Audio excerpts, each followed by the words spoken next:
সবাইকে স্বাগত দীপ্ত সংবাদের সাথে রয়েছে দোলা ডলরে। শুরুতেই জানাবো সংবাদ শিরোনাম। রাবির শিক্ষার্থীদের অবরোধ প্রত্যাহার, 8.5 ঘন্টা পর সারা দেশের সাথে ট্রেন চলাচল শুরু। নতুন করে প্লাবিত কুড়িগ্রামের বিভিন্ন এলাকা, তলিয়ে গেছে গ্রামীণ সড়ক ও ফসলের ক্ষেত। কুয়াকাটায় নির্মিত হচ্ছে ওয়াটার ট্রিটমেন্ট প্ল্যান্ট, সুপেয় পানির সংকট কমবে আশা সংশ্লিষ্টদের।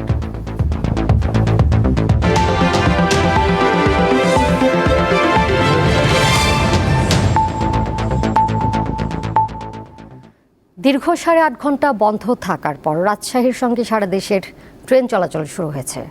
রাজশাহী বিশ্ববিদ্যালয়ের শিক্ষার্থীর সঙ্গে পদ্মা এক্সপ্রেস ট্রেনের টিটির হাতাহাতির ঘটনায় রেল লাইন অবরোধ করে শিক্ষার্থীরা। সকাল 7টায় ক্যাম্পাস সংলগ্ন এলাকায় রেল লাইন অবরোধ করে তারা। এই সময় শিক্ষার্থীরা ঘটনার সাথে জড়িতদের শাস্তি দাবি জানান। ভুক্তভোগী শিক্ষার্থী ফোরকান উদ্দিন জানান, সোমবার রাতে ঢাকা থেকে পদ্মা এক্সপ্রেস ট্রেনে রাজশাহী ফিরছিলেন তিনি। এই সময় যাত্রীদের কাছ থেকে রসিদ ছাড়াই টিটিরা টাকা আদায় করার প্রতিবাদ করেন। এই জন্য তাকে মারধর করেন টিটিরা।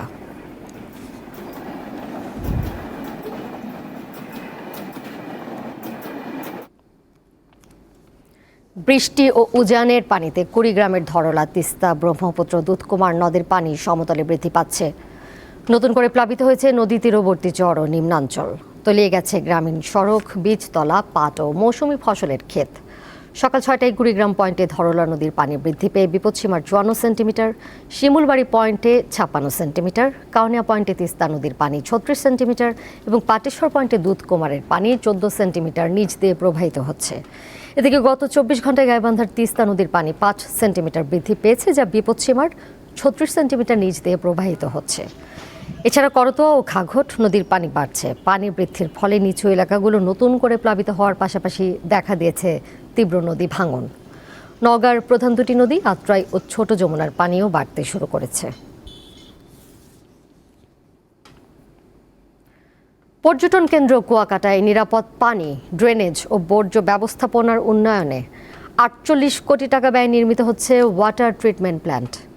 চলতি বছরের জানুয়ারিতে শুরু হয়েছে নতুন এই প্রকল্পের কাজ। এটি বাস্তবায়ন হলে কুয়াকাটায় সুপেয় পানির সংকট কমবে, পাশাপাশি উন্নত হবে পর্যটন নগরীর পরিবেশ। পটুয়াখালীর কুয়াকাটায় আগত পর্যটক ও স্থানীয় বাসিন্দারা বছরের পর বছর ব্যবহার করছে আয়রনযুক্ত লালচে পানি। এসব পানি ব্যবহারের ফলে ক্যান্সার সহ নানা জটিল রোগের ঝুঁকি বাড়ছে। সাগর বেষ্টিত এলাকা বিদায় আমরা ডিপ টিউবওয়েল বা স্যালোর মাধ্যমে ভালো কোনো পানি পাচ্ছি না। স্যালো টিউবওয়েলের যে পানি, এটা আমরা তুলি 15 থেকে 20 ফিট নিচ থেকে। এই পানিটা প্রচুর দুর্গন্ধ, এ কারণে এটা খাওয়ার কোনো ব্যবস্থা নাই। এই পানিতে লিগনিন, ট্যানিন, আর্সেনিক সহ বিভিন্ন ধরনের ভারী ধাতু থাকে, যেগুলো মূলত কার্সিনোজেনিক এবং মানব স্বাস্থ্যের জন্য হুমকি স্বরূপ, এবং এগুলো পান করলে ক্যান্সার পর্যন্ত হতে পারে। তাই কুয়াকাটা পৌর শহরে নির্মাণ করা হচ্ছে নিরাপদ পানি প্রকল্প। ইতিমধ্যে এ প্রকল্পের 20টি গভীর নলকূপ ও 1 কিলোমিটার ড্রেনেজ এলাকার কাজ শেষ হয়েছে। ওয়াটার ট্রিটমেন্ট প্ল্যান্ট হবে, যেখানে আমাদের 4টা উৎপাদক নলকূপ থাকবে এবং আমাদের একটা সমন্বিত বজ্র ব্যবস্থাপনা কেন্দ্র হবে, এবং আমাদের পাইপ নেটওয়ার্কের কাজও চলমান, এবং আমাদের ভূমি অধিগ্রহণটা শেষ পর্যায়ে আছে। ভূমি অধিগ্রহণটা শেষ হওয়ার পরপরই আমরা ওয়াটার ট্রিটমেন্ট প্ল্যান্টের কার্যক্রম শুরু করব। 2021 সালে নিরাপদ পানির জন্য আরও একটি প্রকল্প নির্মাণ করেছিল পৌর কর্তৃপক্ষ। তবে সে প্রকল্পের এক ফোঁটা পানিও পৌরবাসী না পাওয়ায় ক্ষোভ প্রকাশ করেছেন। তো এর আগেও একটি প্রকল্প হয়েছে, এই প্রকল্পটিতে কোটি কোটি টাকা এখানে দুর্নীতি হয়েছে। সেই প্রকল্পটা কোথায় সেটা আমরা আজ পর্যন্ত দেখিনি। আগে যে আমরা যে এখানে যে পাইপ বসেছিল, পানির লাইন, সাপ্লাই লাইন করছিল, আসলে তো ওইটা আর কি বাস্তবায়ন হয় নাই। এখন যেটা করতেছে এটা যেন কুয়াকাটা সবাই আমরা পানিটা যেন পাই। এই প্রকল্পটি বাস্তবায়ন হলে কুয়াকাটার 1000 পরিবার পাবে নিরাপদ পানি। এছাড়া পর্যটকরা পাবে 1000 লিটারের নিরাপদ পানির একটি ওয়াটার ক্যারিয়ার। এছাড়া এই প্রকল্পের জন্য ইতিমধ্যে অধিগ্রহণ করা হয়েছে জমি। পটুয়াখালী থেকে মোহাম্মদ ইমরান, দীপ্ত সংবাদ। যাচ্ছি পরের খবরে। রাজধানীর উত্তরার দেয়াবাড়িতে মাইলস্টোন স্কুল অ্যান্ড কলেজে যুদ্ধ বিমান বিধ্বস্ত হওয়ার সেই ভয়াবহ ট্র্যাজেডির 1 বছর পূর্ণ হলো আজ। গত বছরের 21 জুলাই শিশুদের হাসি আনন্দে মুখর স্কুল প্রাঙ্গণ পরিণত হয় মৃত্যুপুরীতে। মাইলস্টোন স্কুল ক্যাম্পাসের হায়দার আলী ভবনের সামনে সকালে নিহতদের প্রতি শ্রদ্ধা নিবেদন করেন শিক্ষক, শিক্ষার্থী, অভিভাবকরা। 2025 সালের 21 জুলাই দুপুরে বিমান বাহিনীর F-7 প্রশিক্ষণ যুদ্ধবিমান বিধ্বস্ত হলে পাইলট, শিক্ষার্থী ও শিক্ষক সহ 36 জনের প্রাণহানির ঘটনা ঘটে। মর্মান্তিক ওই ঘটনায় দেশ জুড়ে শোকের ছায়া নেমে আসে। দগ্ধ শিক্ষক শিক্ষার্থীদের দ্রুত উদ্ধার করে রাজধানীর বিভিন্ন হাসপাতালে পাঠান ঘটনাস্থলের আশপাশে উপস্থিত স্থানীয়রা। সবচেয়ে বেশি ভর্তি করা হয় রাজধানীর বার্নো প্লাস্টিক সার্জারি ইনস্টিটিউটে। দুর্ঘটনার খবর পেয়ে মাইলস্টোন স্কুল ও হাসপাতালে ছুটে যান অভিভাবক ও স্বজনরা। বিভীষিকাময় ওই দিনের ভয়ঙ্কর স্মৃতি এখনও তাড়া করে বেঁচে যাওয়া শিক্ষার্থীদের।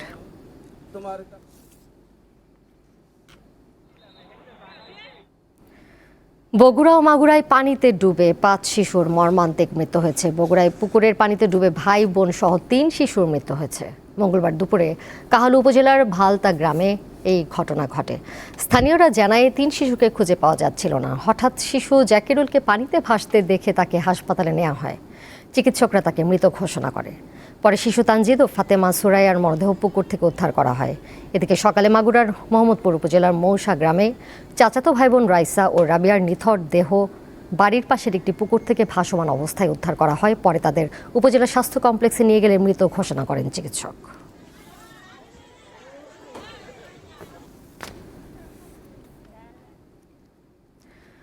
কক্সবাজারের মহেশখালীর একটি ভাসমান তরলীকৃত প্রাকৃতিক গ্যাস LNG টার্মিনালে কারিগরি ত্রুটির কারণে দেশে গ্যাসের সরবরাহ কমে গেছে। ফলে রাজধানীর মিরপুরের কিছু এলাকায় গ্যাস সংকট দেখা দিয়েছে। এছাড়া দেশের বিভিন্ন স্থানেও গ্যাসের চাপ কমে যাওয়ায় ভোগান্তিতে পড়েছেন গ্রাহকরা। বাংলাদেশ তেল, গ্যাস ও খনিজ সম্পদ কর্পোরেশনের তথ্য মতে দেশে আমদানি করা LNG রূপান্তর করে সরবরাহের জন্য মহেশখালীতে 2টি ভাসমান টার্মিনাল রয়েছে। 2টি টার্মিনাল থেকে 100 থেকে 105 কোটি ঘনফুট LNG সরবরাহ করা হলেও হঠাৎ কারিগরি ত্রুটির কারণে সরবরাহ কমে গেছে 60 কোটি ঘনফুটের নিচে। এতে কমে গেছে পাইপলাইনে গ্যাসের চাপ।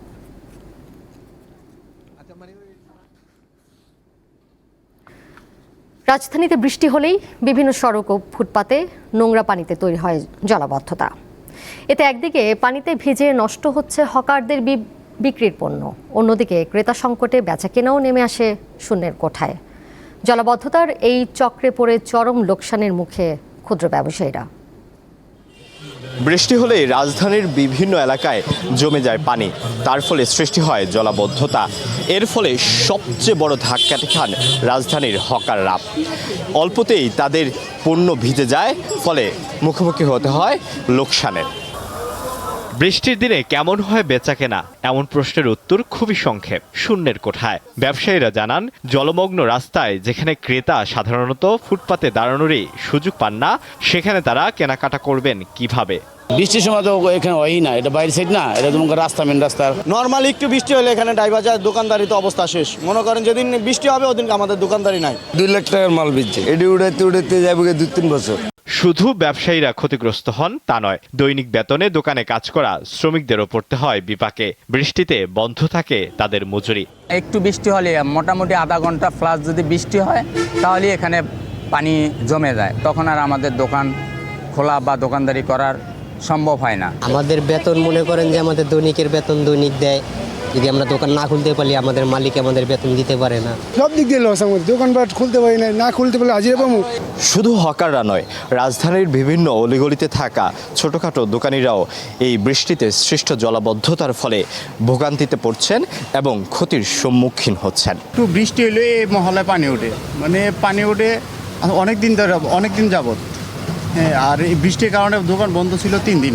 একটু বৃষ্টি হলে অনেক পানি হয়। বেচা কেনের উপরে আর যেমন 15-20 টাকা সেল আছে, আমাদের এটাই বেচা কেনিটা হয় না। আমরা ছোটোখাটো দোকানদারি করি, মনে করেন এখানে খুব কষ্টের মধ্যে আছি ভাই। আকাশের মেঘে হয়তো প্রকৃতির রূপ ফেরে, কিন্তু মেঘ দেখলেই রাজধানীর হকাররা পড়েন শঙ্কায়। কখন বুঝি বৃষ্টিতে ভিজে তাদের কর্মস্থল? এমন পরিস্থিতিতে ড্রেনেজ ব্যবস্থার উন্নয়ন সহ সমস্যার স্থায়ী সমাধান চান এসব ব্যবসায়ীরা। আলোয়ান খান, দীপ্ত সংবাদ, ঢাকা। এবারে কেওয়াই স্টিল চট্টগ্রাম সংবাদ।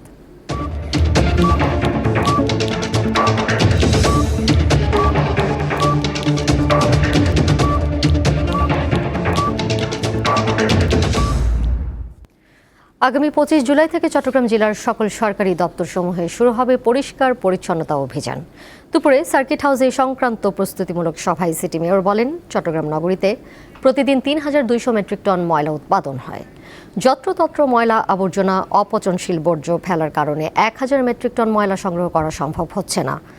এগুলো ড্রেন নালা হয়ে কর্ণফুলী ও হালদা নদীকে দূষণ করছে। নাগরিক সচেতনতা গড়ে না উঠলে যেখানে সেখানে ময়লা ফেলার অভ্যাস পরিবর্তন হবে না বলেও মন্তব্য করেন মেয়র। সিএনজি গ্যাস বিক্রির কমিশন বাড়ানোর দাবিতে ফিলিং স্টেশন বন্ধ রাখার ঘোষণা দিয়েছে Bangladesh CNG filling station and conversion workshop owners association. আগামী ৩০ জুলাই সকাল ৬টা থেকে রাত ১২টা পর্যন্ত দেশজুড়ে সিএনজি স্টেশন বন্ধ রাখার কথা জানান তারা। মঙ্গলবার রাজধানীর বিজয়নগরে সংবাদ সম্মেলনে এই কর্মসূচি ঘোষণা করে সংগঠনটি। দাবি পূরণ না হলে ২৩ আগস্ট থেকে অনির্দিষ্টকালের জন্য সারা দেশে সিএনজি ফিলিং স্টেশন বন্ধ রাখার কথা জানান সংগঠনের নেতারা। সংবাদ সম্মেলনে বলা হয়, ৩০ জুলাই দেশের সব সিএনজি ফিলিং স্টেশন বন্ধ থাকবে। এর মধ্যে সরকারের সঙ্গে আলোচনা চলবে। প্রতি ঘনমিটার সিএনজি বিক্রির কমিশন ৮ টাকা থেকে বাড়িয়ে ১৩ টাকা ৯৬ পয়সা নির্ধারণ করার দাবি জানানো হয় সংবাদ সম্মেলনে। এবারে জানিয়ে দিব খেলার খবর। দক্ষিণ এশিয়ার ফুটবলের সবচেয়ে বড় আসর সাফ চ্যাম্পিয়নশিপ 2026-এর সূচি ও আয়োজক দেশের নাম ঘোষণা করেছে সাফ। আগামী ৪ থেকে ১৭ নভেম্বর ঢাকায় অনুষ্ঠিত হবে এই ফুটবল টুর্নামেন্ট। ২০১৮ সালের পর আবারও সাফ চ্যাম্পিয়নশিপের আয়োজন করছে বাংলাদেশ। টুর্নামেন্ট সামনে রেখে ২৫ জুলাই ঢাকায় উন্মোচন করা হবে অফিসিয়াল লোগো। আর ১ আগস্ট ভুটানের থিম্পুতে অনুষ্ঠিত হবে অফিসিয়াল ড্র। এবার সাফের ১৫তম আসরে অংশ নেবে দক্ষিণ এশিয়ান ফুটবল ফেডারেশনের সব সদস্য দেশ।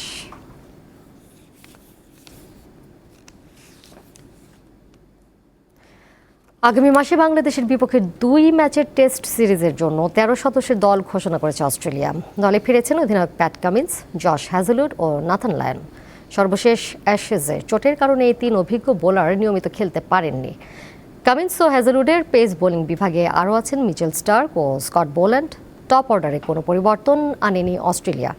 অ্যাশেজে অভিষিক্ত জেক ওয়েদারাল্ডের ওপরই আস্থা রাখছে দল। ছন্দে না থাকলেও মার্নাস লাবুশেনকে দলে রেখেছে অস্ট্রেলিয়া। আইসিসি টেস্ট চ্যাম্পিয়নশিপের অংশ হিসেবে এই ২ টেস্ট হবে ডারউইন ও ম্যাকাইয়ে। এদিকে বিশ্বকাপ ট্রফি ধরে রাখতে না পারার গ্লানি নিয়ে দেশে ফিরেছে আর্জেন্টিনা দল। তবে রানার আপ হয়ে দেশে ফেরা এই দলে ছিলেন না অধিনায়ক লিওনেল মেসি এবং আরও কয়েকজন ফুটবলার।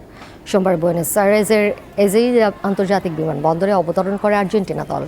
রানওয়েতেই কোচ লিওনেল স্কালোনি এবং দলটিকে লাল গালিচা সংবর্ধনা ও মিলিটারি ব্যান্ড দিয়ে স্বাগত জানায় আর্জেন্টিনা ফুটবল অ্যাসোসিয়েশন। বিমানবন্দর থেকে ছাদখোলা বাসে করে দলকে নিয়ে যাওয়া হয় আর্জেন্টিনা ফুটবল অ্যাসোসিয়েশনের লিওনেল আন্দ্রেস মেসি অনুশীলন কেন্দ্রে। জাতীয় পতাকা, ব্যানার, গান এবং আতশবাজির মাধ্যমে তারা বিশ্বকাপ রানার আপ দলকে অভিনন্দন জানান। বিশ্বকাপের ফাইনালে হারের পর সমর্থকদের ধন্যবাদ জানিয়ে একটি বার্তা দিয়েছেন আর্জেন্টিনার অধিনায়ক লিওনেল মেসি।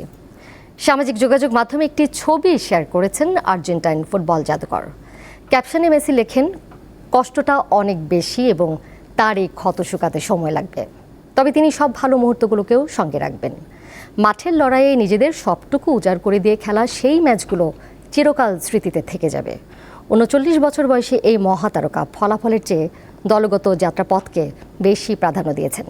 কিভাবে পুরো দল শেষ মুহূর্ত পর্যন্ত লড়াই করেছে, একের পর এক ম্যাচে পিছিয়ে পড়েও ঘুরে দাঁড়িয়েছে, সেই স্মৃতিগুলোকেই হৃদয়ে ধারণ করতে চান লিওনেল মেসি।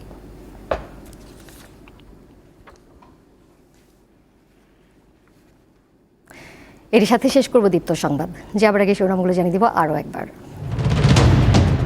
র্যাবের শিক্ষার্থীদের অবরোধ প্রত্যাহার, ৮.৫ ঘন্টা পর সারা দেশের সাথে ট্রেন চলাচল শুরু। নতুন করে প্লাবিত কুড়িগ্রামের বিভিন্ন এলাকা, তলিয়ে গেছে গ্রামীণ সড়ক ও ফসলের ক্ষেত।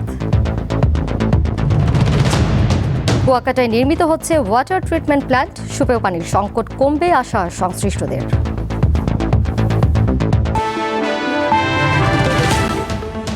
এই ছিল এখনকার মতো। পরের সংবাদ দেখবেন সন্ধ্যা ৬টা ৪০ এছাড়াও আরও তথ্য এবং বিনোদনের নানা খবরাখবর জানতে যুক্ত থাকুন দীপ্ত ডিজিটাল প্ল্যাটফর্মে। সবাইকে ধন্যবাদ এতক্ষণ সাথে থাকার জন্য।